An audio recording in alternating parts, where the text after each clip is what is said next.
Alien princess explained that it was a villager, and stepping forward, she quickly grabbed the blade. Captain Marcus Chin stood at the edge of the landing platform, watching the alien city stretch out below him. The buildings of Zarian Prime rose, like crystal spears into the purple sky, each one perfectly shaped and gleaming in the light of twin suns. Everything here seemed too clean, too perfect, too advanced for humans to understand. "Remember," said Dr. Sarah Kim, the team's diplomat, "we are here as guests. The Zarian Empire has never welcomed humans before. This is our only chance to prove we belong in the Galactic Council." Marcus nodded. He understood the weight of this moment. For 50 years, humans had been trying to join the advanced civilizations of the galaxy. Every time they were rejected. Too primitive, the aliens said, too violent, too unpredictable. This meeting with Princess Zarevel of Zarion was humanity's last hope. The escort party arrived exactly on time. 6 tall, blue-skinned Zarion warriors in silver armor walked across the platform. Their movements were smooth and perfect, like a dance. In the center walked someone who could only be the princess herself. Princess Zarevel was beautiful in the way that all Zarian royalty were beautiful, tall, graceful, with large silver eyes that seemed to see everything.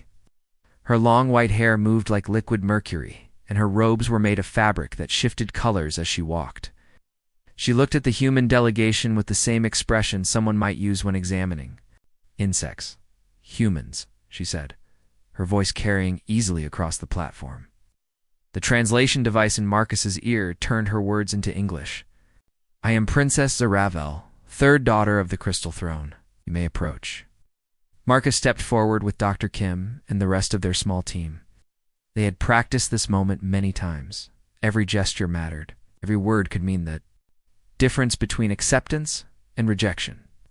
"Your Highness," Dr. Kim said, bowing in the Zarian style, "we are honored by your presence. I am Dr. Sarah Kim, speaking for the people of Earth. We come seeking friendship and understanding." The princess's silver eyes moved over each human slowly. "Friendship," she repeated, as if the word tasted strange. "Reputation, humans. You fight constantly among yourselves. Your planets are covered in pollution. Your technology is crude. Why should the Empire waste time on such a primitive race?" Dr. Kim had prepared for this question. "Your Highness, we believe that different perspectives make the galaxy stronger. Humans may be young, but we bring creativity, determination." And stories interrupted the princess. "I have heard many stories about humans. Most of them are not pleasant." How? She gestured to her guards. "Captain Nazismar, tell our guests what you know of human military tactics." One of the Zarian warriors stepped forward. His armor bore the marks of many battles. "Princess, human forces are chaotic and unpredictable. They use tactics that make no logical sense.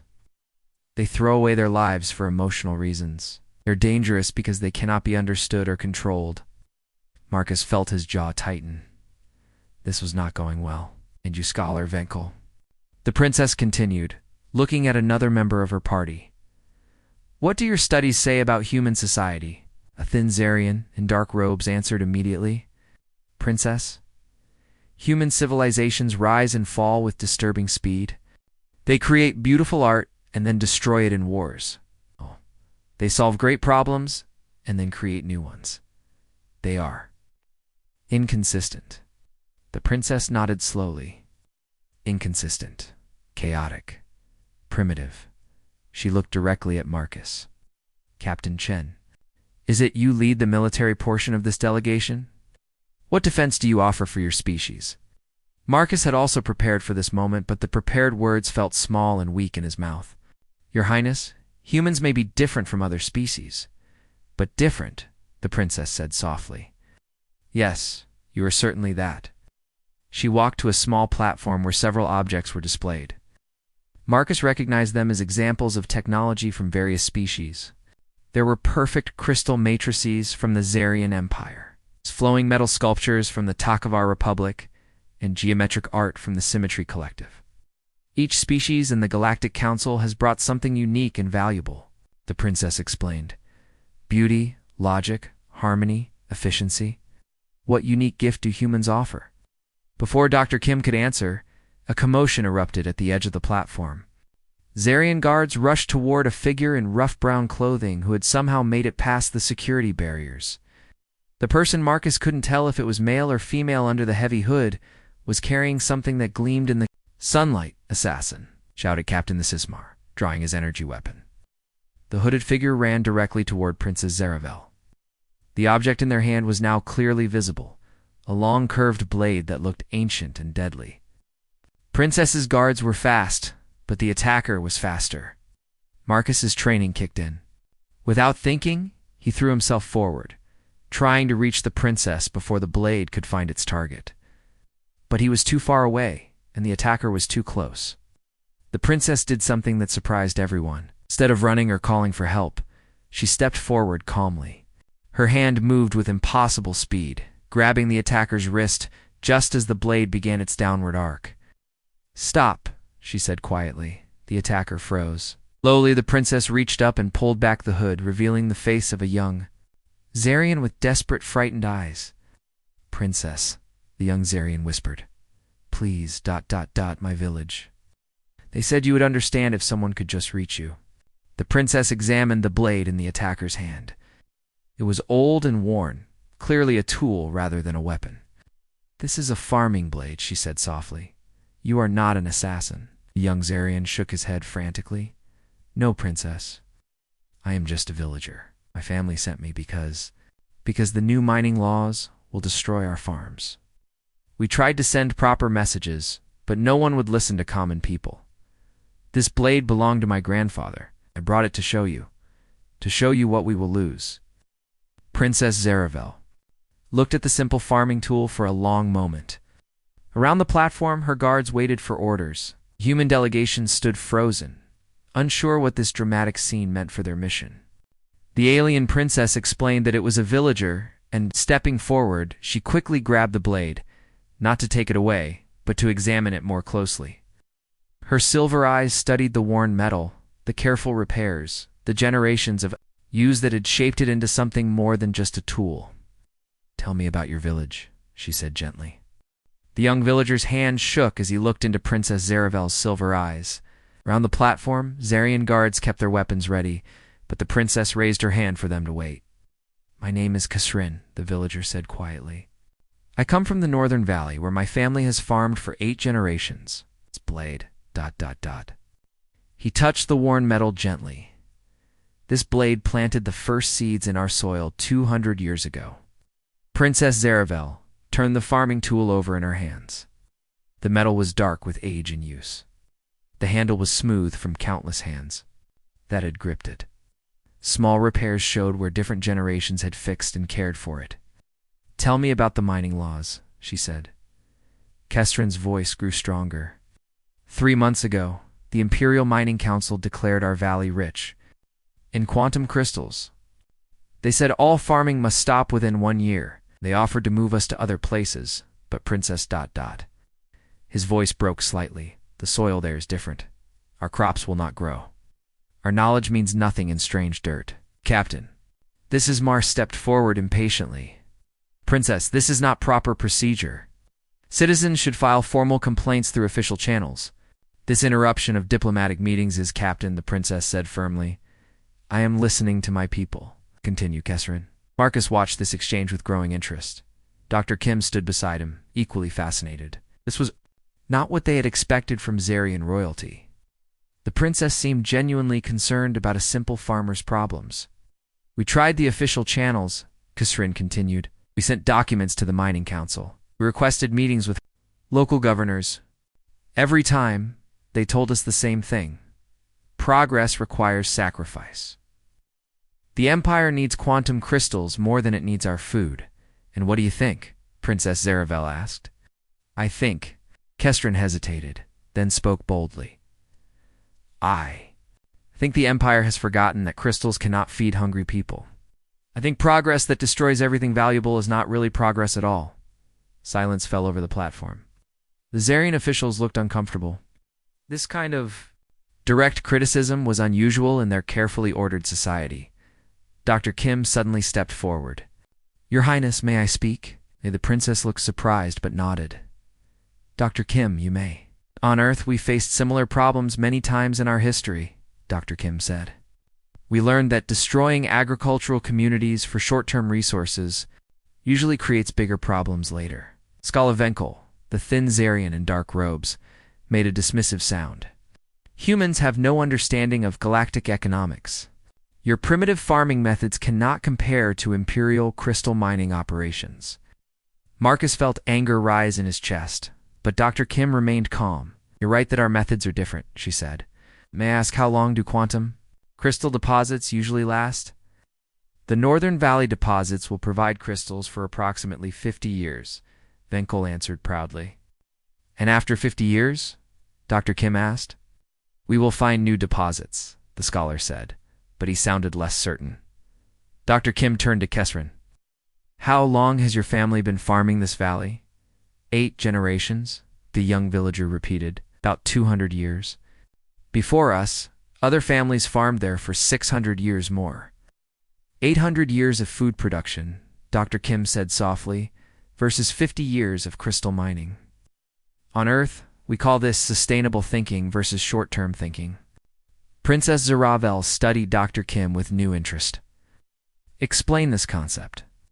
Dr. Kim looked around the gathered group. Your Highness, humans learned something important during our development.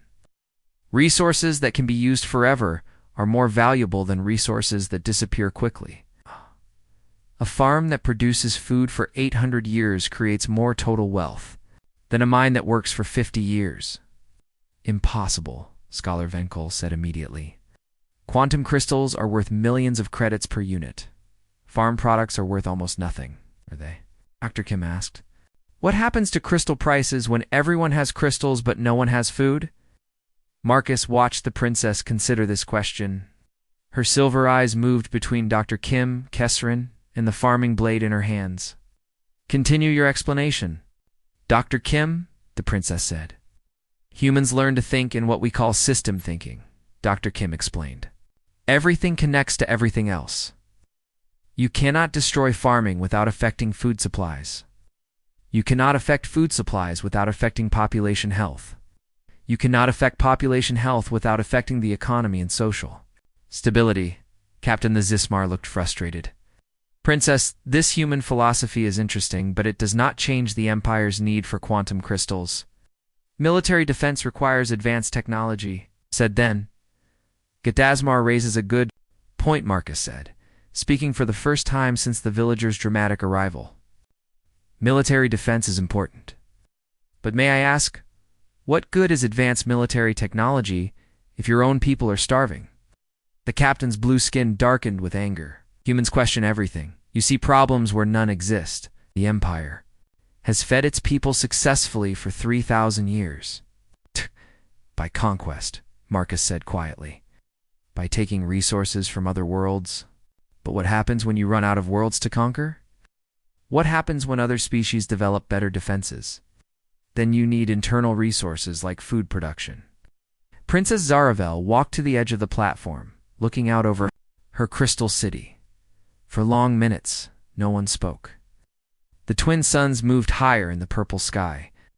Finally, she turned back to the group. Kesrin, I want you to show me your valley. Princess, Captain the Zismar protested. Your schedule does not permit. My schedule will change, the princess said firmly. Dr. Kim, Captain Chen, I invite you to accompany me. I want to see this problem with my own eyes. Scholar Venkel stepped forward nervously. Princess, the Mining Council will not be pleased if you delay their operations. The Mining Council serves the Empire, Princess Zaravel replied. The Empire serves its people. I'm going to remember which direction. Authority flows. She handed the farming blade back to Kesrin. Keep this safe. Something tells me we will need to understand its history before this matter is resolved. Kesrin took the blade with trembling hands. Princess, you honor my family and my village beyond all dreams. We will see, the princess said. First, I must learn whether humans truly understand something that we have forgotten, or whether they simply complicate simple decisions. Dr. Kim and Marcus exchanged glances. This was not the diplomatic meeting they had prepared for, but it might be exactly the opportunity they needed. "When do we leave?" Marcus asked. "Within the hour," Princess Zaravel said. "I find myself curious about sustainable thinking and system thinking. If humans truly understand these concepts, perhaps they do have something unique to offer the galaxy after all." As the group prepared to depart, Marcus noticed something interesting. The princess's guards and advisors followed orders, but they did not look happy. The mining council would definitely not be pleased. This spontaneous trip to help a simple farmer was going to create powerful enemies, but maybe that was exactly what humanity needed to prove their worth. The chance to show that some problems required more than perfect logic in advanced technology. Some problems required the messy, complicated, wonderfully human ability to see connections that others missed. The royal transport ship flew over the Zarian landscape like a silver arrow. Princess Zaravel sat in the forward observation deck, watching the world pass below. The crystal city grew smaller behind them, while ahead stretched rolling hills. Covered in purple and gold vegetation, Marcus sat across from the princess, studying her face. She had been quiet since leaving the platform. Dr. Kim was speaking softly with Kasrin, learning about his village. Captain Dizismar and Scholar Venkol sat stiffly, clearly unhappy about this unplanned journey. Princess Scholar Venkol said suddenly, "I have received a message from the Mining Council. They are ... concerned about this delay." "Princess." Zaravel did not take her eyes from the window. "I'm sure they are. What did you tell them?" "I told them you were conducting a personal inspection of mining sites," the scholar replied carefully. "And how did they respond to that explanation?" Scholar Venkol hesitated. "They said personal inspections were unnecessary. They provided detailed reports about the quantum crystal deposits. They said all relevant information was already available."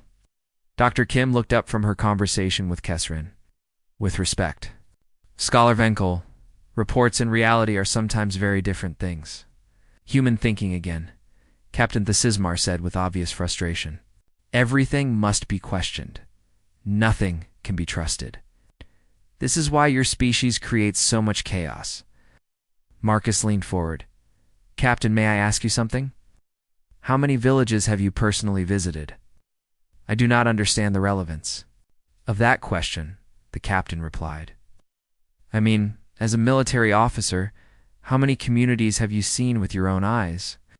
Not in reports, not in official briefings, but actually walking through them and talking to the people." Captain Thesismar's blue skin darkened slightly. "Military officers receive comprehensive briefings. Personal visits are inefficient. On Earth," Marcus continued, "we learned that leaders who never see the real effects of their decisions often make very bad decisions. We call it staying connected to the ground." Princess Zaravel finally turned from the window. "Staying connected to the ground? I find that phrase interesting, Captain Chen. Explain it further." Marcus chose his words carefully. "Your Highness, imagine you are designing a new type of armor for soldiers. You could design it based on theoretical models and computer simulations, or you could design it based on talking to actual soldiers about what they need. Which approach would create better armor?" "Obviously the theoretical approach," Scholar Venkol interrupted. "Scientific models are more accurate than personal opinions." "Are they?" Dr. Kim asked. "Kesrin, tell them about the soil analysis reports." The young villager looked nervous speaking to such important people, but he answered clearly. 3 years ago, the Imperial Agricultural Department tested our soil. Their report said it was average quality, suitable for basic crop production. They recommended switching to genetically modified plants that would grow faster. "And did you follow their recommendation?" Princess Zaravel asked. Kesrin shook his head. "We tried it on one field. The new plants grew quickly, but they made the soil weak. After one season, nothing would grow there anymore. Our traditional crops, which grew slowly, had been feeding nutrients back into the ground. The fast crops only took nutrients out." Scholar Venkol frowned. "That should not have happened according to the scientific models, but it did happen, Dr. Kim said gently. This is what humans mean by ground truth. Reality sometimes behaves differently than our models predict. Transport ship began to descend. Through the windows, they could see a valley spread out below them. Instead of the geometric perfection of the Crystal City, this landscape curved and flowed naturally. Fields of different crops created a patchwork of colors. Small buildings were scattered among the farms, built to match the shape of the land rather than impose order upon it. It looks messy, Captain, the Zismar observed. Looks alive, Princess Zaravel said quietly. The ship landed in a field near the village center. As the passengers stepped out, they were greeted by a small crowd of Zarian villagers. Like the perfectly dressed citizens of the capital, these people wore practical clothes marked by honest work. Their faces showed genuine surprise and concern at seeing their princess. An elderly female Zarian stepped forward and bowed deeply. Princess Zaravel, we are honored beyond words. I am Elder Vestana. We did not expect. We were not prepared for. You were not prepared for a visit, the princess finished. Good. I want to see your village as it really is, not as it would be if you had time to make it perfect for royal inspection. Elder Vestana looked uncertain but nodded. If it pleases your highness, perhaps you would tour our fields. Kesrin has told us you were interested in our farming methods. As they walked through the village, Marcus noticed something important. The humans adapted quickly to the uneven ground and curved paths. They asked questions about plants and buildings and farming techniques. Princess Zaravel did the same, showing genuine curiosity about things her advisors clearly considered beneath royal attention. But Captain the Zismar and Scholar Venkel seemed uncomfortable. They stayed on the smoothest paths. They avoided touching anything. They spoke only to ask when they could return to the ship. This field, Elder Vestana said, stopping beside. A plot of golden grain has been continuously farmed for 400 years. The soil is richer now than when we started. Scholar Venkel examined his portable scanner. Impossible. Continuous farming depletes soil nutrients. This is basic agricultural science. Not if you farm correctly, Dr. Kim said. She knelt down and picked up a handful of dirt. Look at this soil structure. See how it holds together, but crumbles easily. That shows healthy organic content. Dr. Kim, Kesserin said excitedly. You understand our soil? Most outsiders just see dirt? Dr. Kim smiled. On Earth, we learned that healthy soil is like a living community. Billions of tiny organisms working together. You cannot see them, but they are the foundation of everything. Princess Zaravel knelt beside Dr. Kim and also picked up some soil. Show me what you see. For the next hour, Dr. Kim and the villagers taught the princess about soil health, crop rotation, and sustainable farming. Marcus watched in fascination as the most powerful person in this part of the galaxy learned from simple farmers. Then Scholar Venkel's communication device chimed urgently.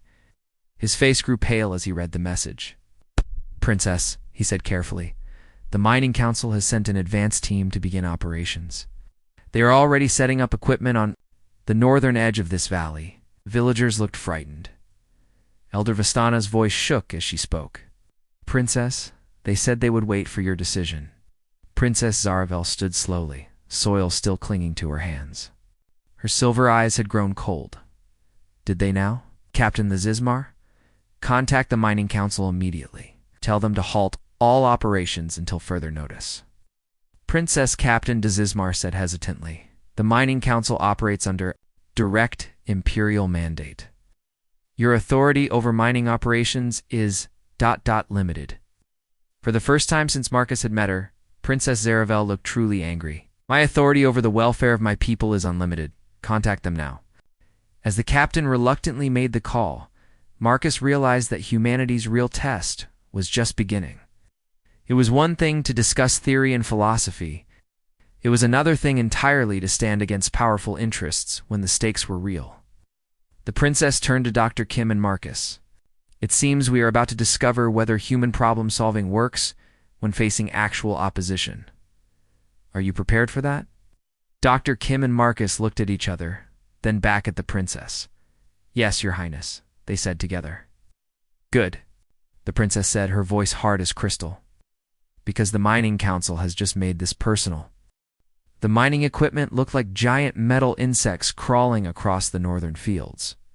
Princess Zaravel stood on a small hill overlooking the valley, watching massive drilling machines tear through soil that had been carefully tended for centuries. Beside her, the villagers watched their life's work being destroyed with quiet desperation.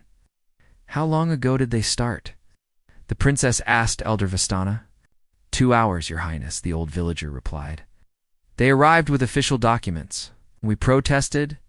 They said imperial mining permits override all local concerns. Captain de Zizmar finished his communication call and approached the group. His expression was carefully neutral. Princess, I have spoken with Mining Council Director Thexvor. He sends his respects, but says mining operations cannot be delayed. Imperial defense contracts require quantum crystals within 6 months. And what did Director Thexvor say when you told him I ordered the operations to halt? Princess Zaravel asked. Captain the Zizmar hesitated. He said the third princess does not have authority to override defense contracts. Only the Emperor or the first princess can do that. The insult hung in the air like a physical thing. Marcus saw the princess's hands clench into fists. Being called third princess, instead of her name, was a deliberate reminder that she was not the heir to the throne. Dr. Kim stepped forward carefully. Your Highness, may I ask a question? Speak, the princess said, her voice tight with controlled anger. Who actually benefits from these quantum crystals? I mean, who makes the final decisions about how they are used? Scholar Venkel answered immediately. The Imperial Defense Force uses quantum crystals to power advanced weapons and shields. The Mining Council sells crystals to approved contractors. The profits support the Empire's expansion programs. And the villagers? Dr. Kim asked. What do they receive in return for losing their farms? Compensation, Scholar, Venkel said.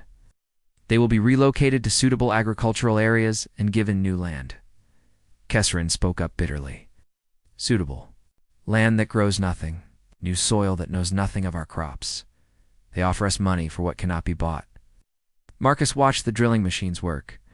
An idea was forming in his mind, the kind of crazy, typically human idea that might actually work.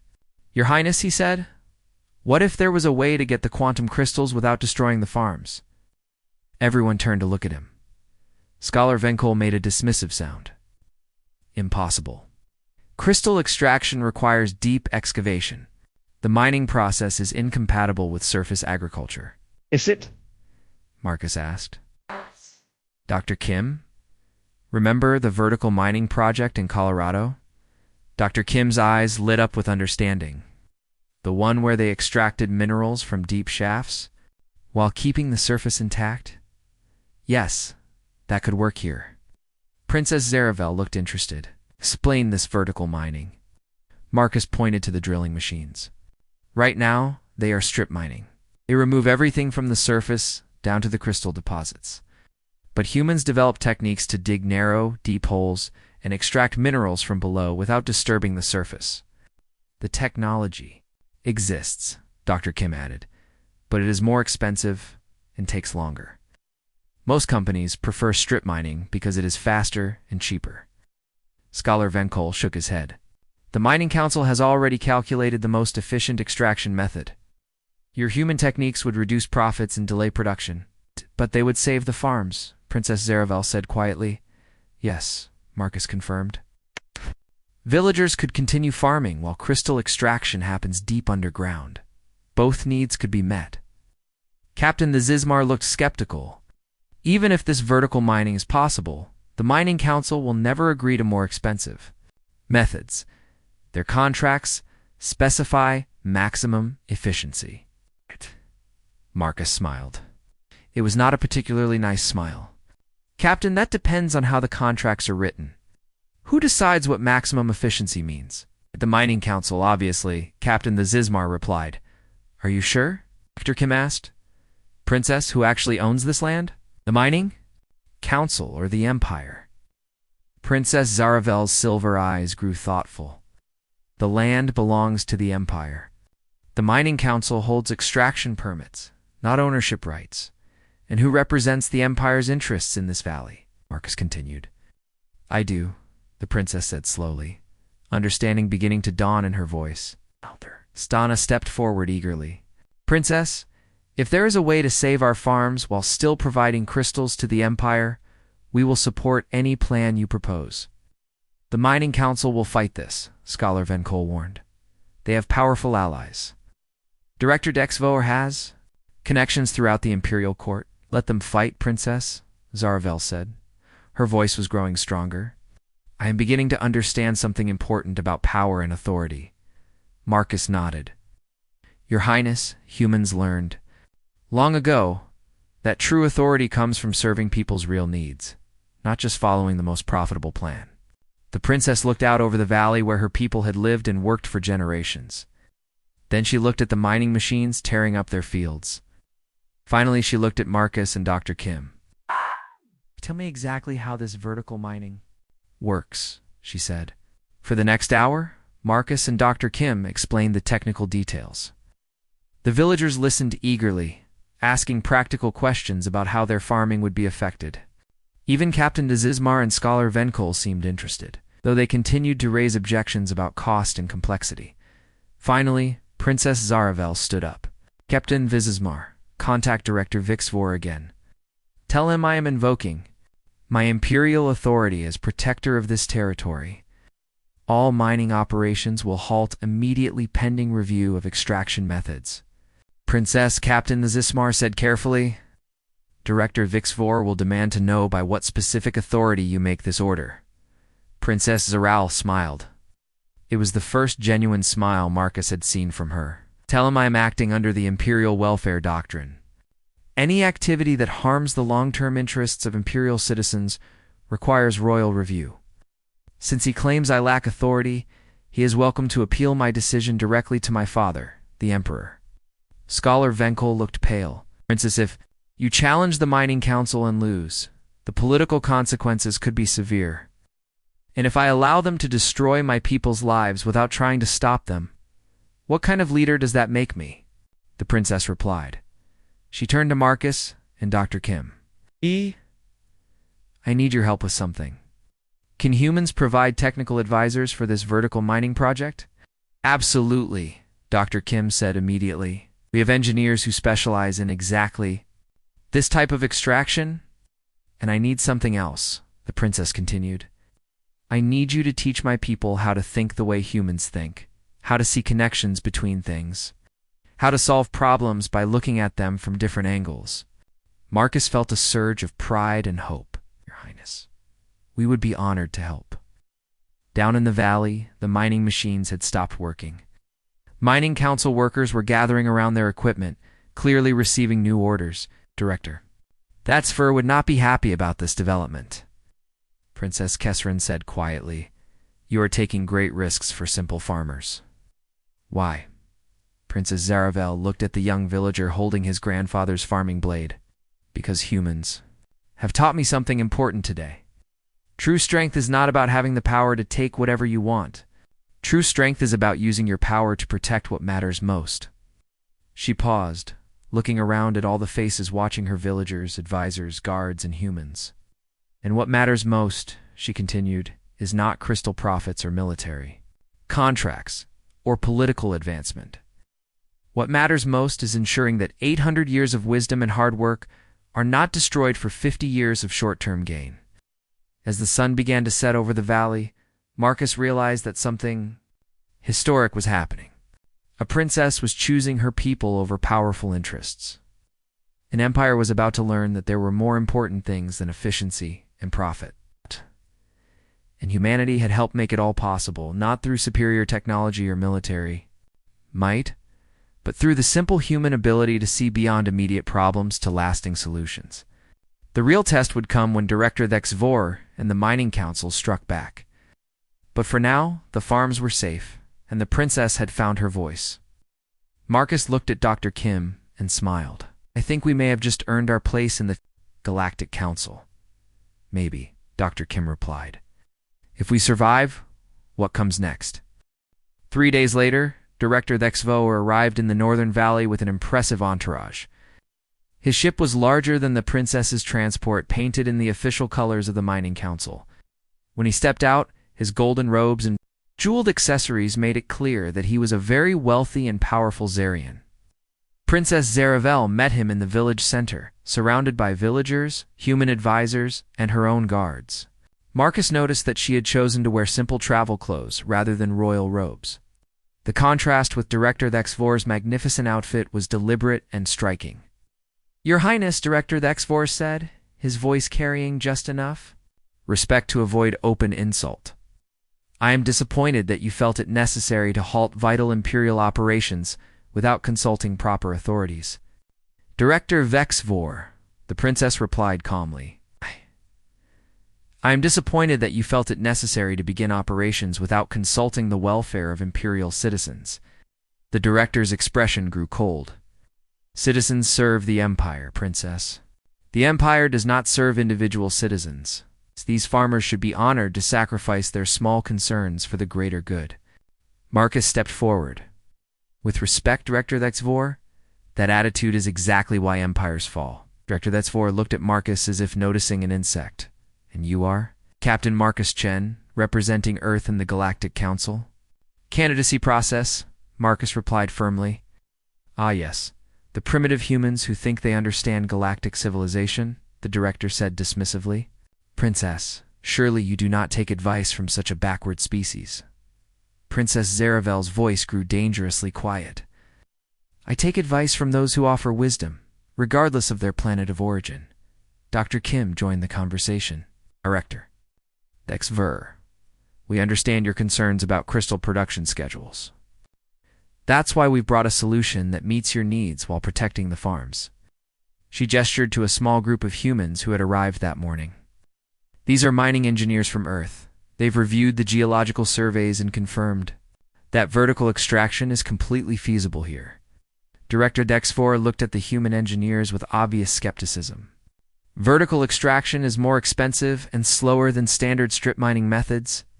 "In the short term, yes," agreed Dr. Chen, the lead human engineer. "But let me show you some numbers that might interest you." She activated a portable display device. "Strip mining this valley will yield approximately 2.3 million quantum crystal units over 18 months. After that, the site is exhausted and worthless." "Correct, Director Thexvor said impatiently. "Vertical mining will yield 2.1 million crystal units over 3 years, Dr. Chen continued. "Slightly less total, distributed over more time." Dud. "Here's the interesting part. The farms continue operating throughout the mining period. So," the director said, "the farms produce food worth approximately 500,000 credits annually," Dr. Chen explained. "Over 20 years, that's 10 million credits of ongoing value. Plus, the farmland maintains its value for future generations." Director Thexvor frowned. "Those calculations are irrelevant to Mining Council profits, but highly relevant to empire-wide economic health," Princess Zaravel said. "Director, who benefits more from this extraction, the Mining Council or the Empire as a whole?" "The Mining Council operates for the benefit of the Empire," Director Thexvor replied, but he sounded less certain than before. Marcus seized the opportunity. "Director, on Earth we learned something important about the relationship between short-term profits and long-term stability. Organizations that focus only on immediate gains often destroy the foundation of their future success." "Human philosophy again," Director Thexvor said with annoyance. "Princess, these aliens fill your head with impractical ideas." Elder Vistana stepped forward, holding Kesrin's ancient farming blade. "Director Thexvor, this blade has worked this soil for 8 generations. In that time, it has helped feed millions of Zarian citizens. How many people have been fed by your crystal mines?" The director stared at the old farming tool with confusion. "Food production and mineral extraction serve different purposes. You cannot compare them." "Cannot we?" Princess Zaravel asked. "Director, what good are quantum crystal weapons if our people starve? What good is military expansion if our civilization destroys itself from within?" Director Thexvor's confidence began to crack. "Princess, the Mining Council has contracts, agreements, legal obligations, and I have responsibilities to my people," the princess interrupted. Director, I am offering you a choice. Accept the vertical mining proposal, which meets your crystal production needs while preserving valuable agricultural resources, or I will appeal this matter directly to my father, the Emperor. The threat hung in the air. Everyone present understood its significance. If Princess Zaravel appealed to the Emperor, the entire matter would become a public political issue. Director Thexvor's methods would be examined by the highest levels of government. Dr. Kim stepped forward diplomatically. Director, this doesn't have to be a conflict. Our engineers are prepared to share all technical specifications freely. The Mining Council can take full credit for implementing an innovative extraction method that maximizes both crystal production and agricultural preservation. Marcus added, human technical advisors will remain available throughout the project to ensure everything proceeds smoothly. This could be presented as a breakthrough in efficient resource management. Director Thexvor looked around the group, at the determined princess, the confident human engineers, the hopeful villagers, and his own staff, who seemed increasingly uncomfortable with the confrontation. Finally, he spoke. The vertical mining proposal will require extensive review by our technical committee. Of course, Princess Zaravel said graciously.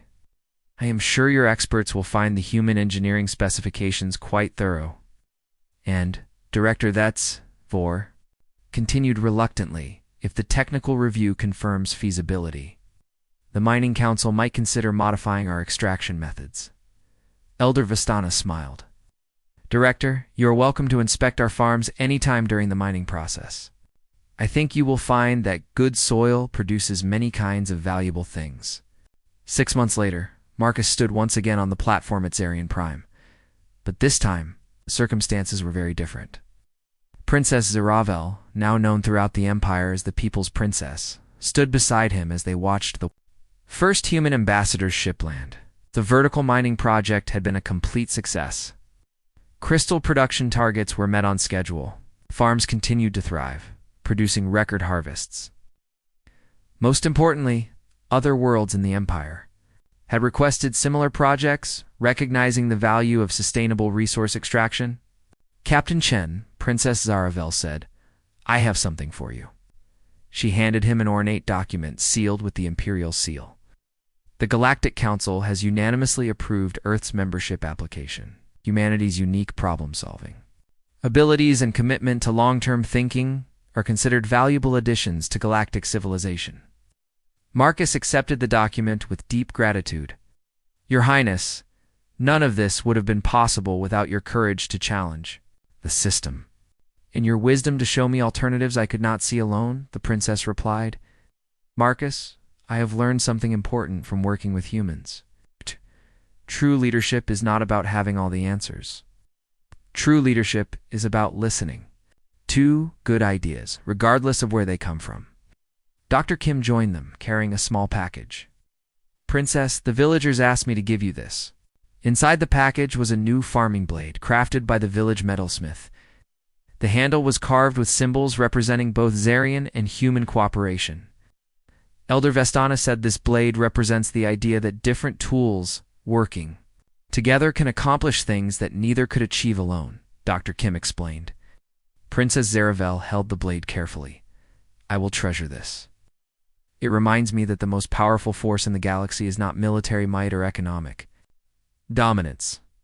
The most powerful force is the willingness to work together for the benefit of all. As the human ambassador's ship touched down, Marcus reflected on the extraordinary journey that had brought them to this moment. A single, desperate villager, an ancient farming blade, and humanity's gift for seeing connections others missed had changed the course of galactic politics. Dr. Kim, Marcus said quietly, do you think we've really earned our place here? Dr. Kim smiled as she watched Princess Zaravel welcome the human ambassador with genuine warmth. Marcus, I think we've done something even better. We've helped an empire remember that its greatest strength lies not in what it can take, but in what it can nurture and protect. In the distance, the Northern Valley continued its ancient cycle of planting and harvest, while deep below, mining operations extracted crystals that would power a more thoughtful expansion of Zarian civilization. And throughout the galaxy, other species began to understand that humanity's greatest gift was not technology or military prowess, but the wisdom to see that true progress meant growing together, sustainably, for generations to come. The blade of truth had cut through more than just soil and ceremony. It had carved a path toward a future where power served wisdom and wisdom served all.